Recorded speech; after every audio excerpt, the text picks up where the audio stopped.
Got it! He's got it! Victory for Australia! Ever since Englishmen first started coming to Australia way back in 1788, on the whole, it's been pretty tough going. And he's knocked him over. Especially if you're a cricketer trying to contest the Ashes. Gone! He's caught him! Great catch! So if you're a Palm and you can win here and win well, That's Botham's fifth wicket. well, that's something to really savour. Take the 86-7 tour, 100 for Chris Broad, his third in the series. the Mike Gatting tour, England doing everything right, Australia stumbling to defeat. the Grand Slam tour. What a performance by Alan Lamb.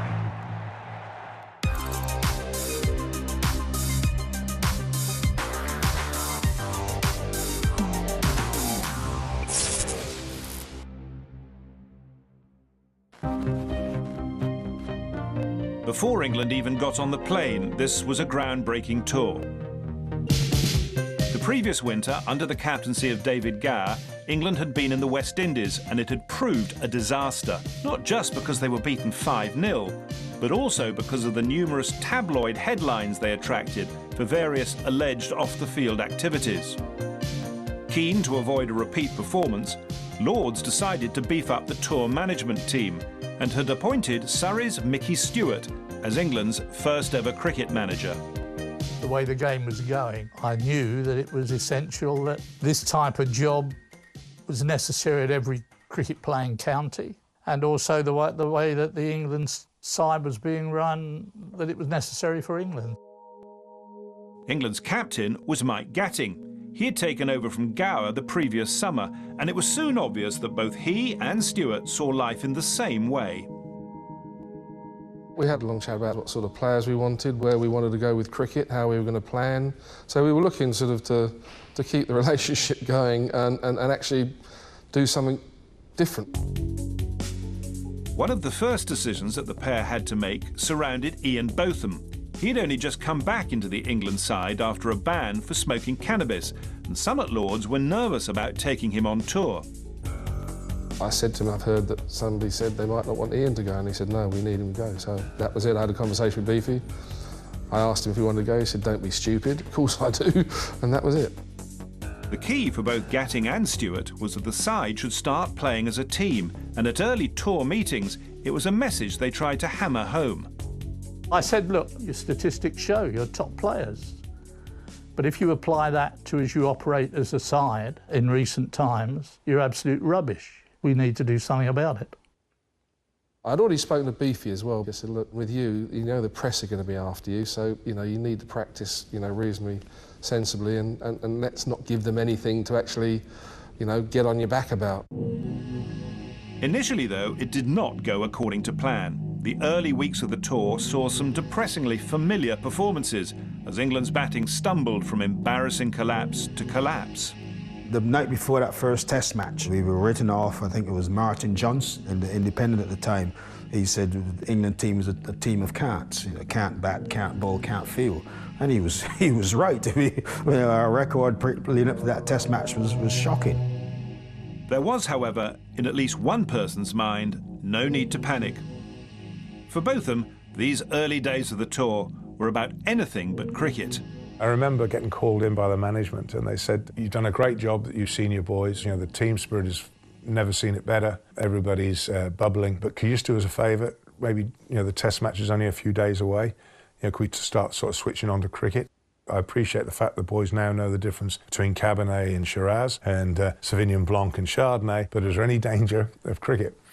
And that's when the light switch went on. We had a team meal on the eve of the first test match. Botham stood up, and I can't repeat exactly what he said, but there were an awful lot of swear words and threats to members of the team that if they didn't pull their finger out, they'd have him to answer to. So for me, that was a massive shifting point in this is now serious, this is Test cricket. So it was on November the 14th, 1986, the Ashes got underway, and almost immediately, all of Australia's nightmares came true. There was a weird, inflated sense of confidence among the Australians going into that series. They'd convinced themselves that they could pick virtually any side and blow England away. England had shown no form whatsoever in the lead-up games, and all of a sudden you come to the Gabba, and it's a bit of a juicy sort of surface. A little more like it, and it's got the breakthrough for Australia. We're in a pretty good position. I think we'd taken 4 wickets pretty quickly.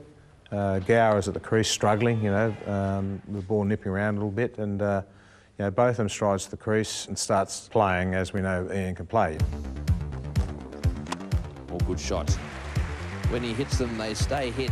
It was Beefy of old, He seemed to react well to pressure. You think, oh, surely not again today, and then away he goes. It's amazing how often it did happen. Another really good positive shot. Once he really started to score runs, you could see the shoulders drop, the heads drop, and it's like, oh no, here we go again. Yep, exactly that. Here we go again, bloody both of them. That brings up Ian Botham's century. This really has been a magnificent batting performance by one of the greatest all-rounders of all time. I remember seeing him smack Merv Hughes back over his head for 6. I was fired up. I thought, right, I'll take him on. Young guy, 20 odd with a second new ball. You just didn't know where to go to. Pitch up and he hit you down the ground, pitch short and he pulled you for 6. He smashed that Miles. It's gone way over the top of deep square leg. For Merv Hughes, that Brisbane mauling at the hands of Botham should have come as no surprise. After all, he had been warned when, as a 16-year-old, he'd asked Ian for advice. I said, I want to make it as a cricketer. And he said, well, son, have a think about it. You should play golf or play tennis. It's far more enjoyable and there's a lot more money in it. And then roll the clock onto the mauling that I got, just looking into the crowd and just thinking, what am I doing here? I'm just out of my league. And Ian Botham came out of the English rooms and sat down. Sat on the balcony, game's over, having a cold beer, and Merv came out of the dressing room and he said, actually, we've met before. I said, where was that? He said, do you remember a shopping mall in North Melbourne? I said, shopping mall? No. Do you remember a young lad saying to you, I want to be a quick bowler? And I started to grin and I said, yeah. And he said, what do you say to me? I said, play tennis or golf. And he said, well, what do you reckon now? Here I am. I said, I was right. Set up by Botham's 138, England steamrolled their way to a 7-wicket win, with the unbeaten 35 that Chris Broad got in their second innings hugely significant in the context of the series. Steve Waugh took a brilliant catch to dismiss Bill Athey, but he dropped a fairly simple catch which would have seen me out. And dropped at third slip, Stephen Waugh. So not having scored runs in the first innings might have meant that my place in the next Test match in Perth would have been under jeopardy. So for me, that was a massive thing. That one steered away, and the winning run will come as the second is taken by Broad. Broad was the left-handed opening batsman who'd first been picked by England back in 1984 against the West Indies. But while he did OK, he'd been discarded at the end of the series and had not been seen since.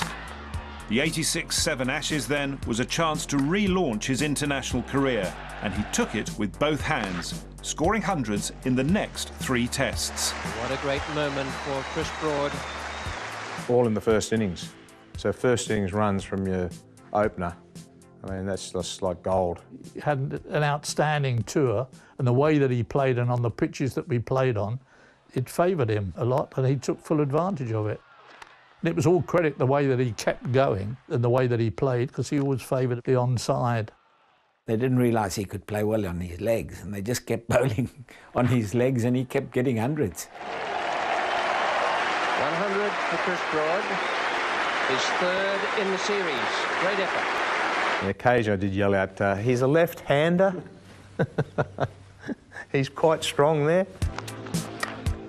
Led by Broad, but with hundreds also from David Gower and Jack Richards, England dominated the second test in Perth, but thanks to Border's 125, Australia got away with the draw. He's got it.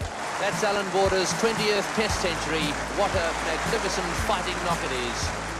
But worryingly for England, Botham picked up a side strain, which ruled him out of the next test, another draw in Adelaide. For Ian Botham, this tour had required a change of approach to how he lived his life away from match hours. After the previous winter, he knew he was a marked man with the tabloids. I suppose in many ways he was. In some ways he lived a lifestyle that allowed them to pursue him in a way they didn't pursue other cricketers. We made a decision. I wanted Kath and the kids there as much as possible, so I took a suite in the hotels. Cost me everything I was being paid and more to play for England, so it actually cost me, I paid to play for England that series. If Botham had taken himself out of the firing line, that didn't mean that some in the media were giving up on obtaining a salacious story. I had two very good friends in the media who I'd known for years, and one rang and said, look, the word is that there could be 3 attractive ladies in the bar at the hotel. In walked these couple of gorgeous girls, and you know, you guys are young. Well, boys, here we go. So anyway, I got the boys together and told them this. What are these lovely girls, such stunning girls? What are they doing here? What do you think? Oh well, they're just coming to have some fun, obviously. I said nobody goes down to the bar before me. Went down there, and there they were, and I said, nice holiday you're on, or we're not paying for it ourselves. And sure enough, he found out that they were actually planted into our camp to try and sidewind a couple of our guys. So Mickey took one for the team then, I think. Well, I couldn't believe that an English newspaper would try and put that on to the detriment of their own English side. The press will probably never understand how much damage they could do. They probably won't care, the press that were writing. I'm not talking about the cricket press. I'm talking about the fly-by-night boys who came in and did a hatchet job and then disappeared. The damage they could do was quite remarkable, so we tried to avoid that.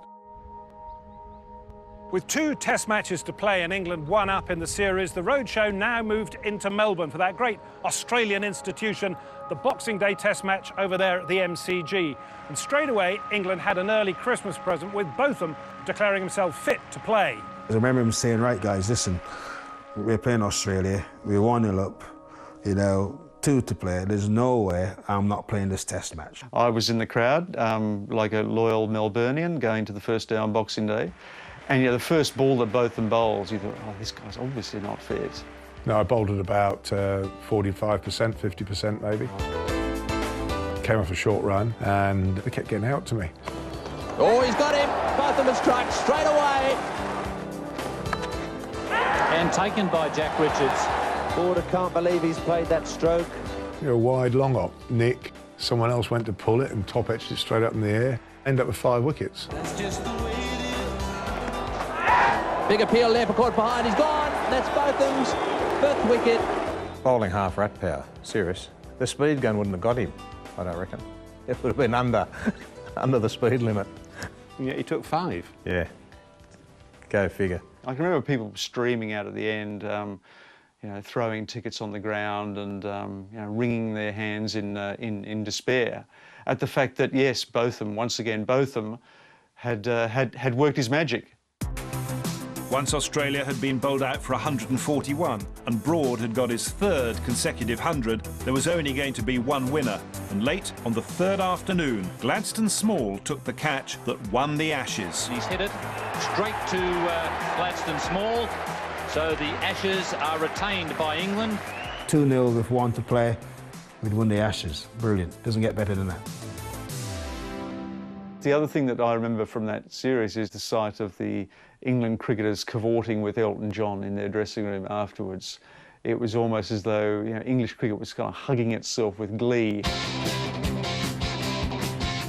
Elton changed his itinerary to follow the cricket. He loves his cricket. He threw a party for the boys that evening to celebrate.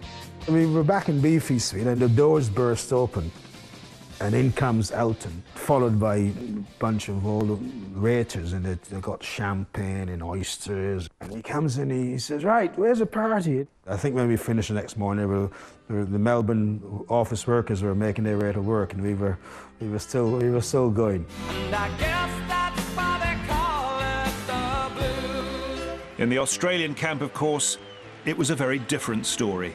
Look, we lost that test match in Melbourne in 3 days. Just got absolutely obliterated. Terrible cricket. You know, the core group, you know, Jones, Boone, Marsh, a few of the core guys have been around for a few years. You know, were drinking late into the night, you know, basically drawing the line in the sand, right, that's it. You know, no more. Just copping it like this. So there was sort of a definite sort of moment as a result of that Melbourne test.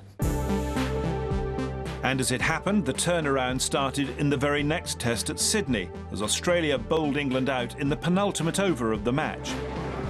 Got it! Victory for Australia! They've won with 1 over remaining. One of the all-time great test matches. It was, though, arguably more by good luck than anything else, with the selection of their side surrounded by the confusion of the two tailors. I've never had the conversation with the selection panel, of which Greg Chappell is one, but I maintain they got the wrong tailor. Oh, that was a mistake, no doubt about it. I got a phone call that morning by, I think it was the Channel 9 Today show, telling me that I was in the team at about 6 o'clock in the morning, and I was about to go into the studios to be interviewed when I got another phone call saying, is there a P tailor? Peter Taylor, who they picked, he was playing for New South Wales, doing a good job, but we already had 2 spinners in the side. When I read the side out, I said, well, who's going to F and open?